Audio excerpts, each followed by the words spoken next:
uno munsi dushizeho urunani rw'abamenyeshamakuru n'ibimenyeshamakuru bijeje gufasha mu gikorwa cyo gukomeza gufungura neza gushoboka.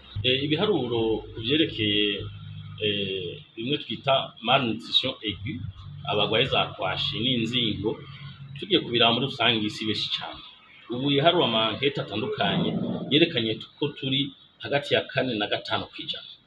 Igiharuro kiduhanze ubu ni bimwe bita malnutrition chronique, ari bita retard de croissance, aho umwana w'imyaka 8 yafunguye nabi usanga ngana n'umwana w'imyaka 2 3 yafunguye neza. Ikibabaje nuko uko adakura mu gihagararo niko no mu bwenge atakura. Uwo mwana ntazokwiga amashure neza, ntazoshika kure, kandi ari bo bana urundi bwejo tuzoye ko guteza imbere igihugu. No kuvuga rero uko utagabure neza umwana kugira ngo akure mu bwenge no mu gihagararo uriko uragira nabi igihugu kubijanye iterambere. Ico giharuro rero nico giduhanze kuko nimba mbonye abana babiri umwe muri bo afise ico bita retard de croissance.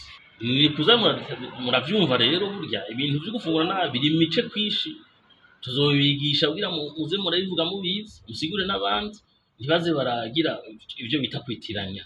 Retard de croissance arico bita malnutrition chronique ni nk'abana b'imfunya badakura mu gihagararo no mu bwenge.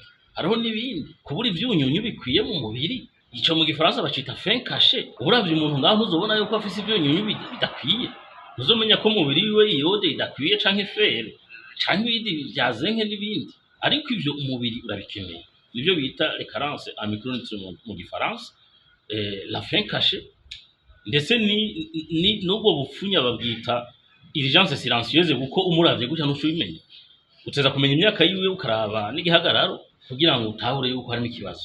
Ariko bijya byakwashi umwana vyimba amatama canka kaburuzingo umubiri ugafata n'amagufa, ivyo nivyo bita malnutrition aiguë.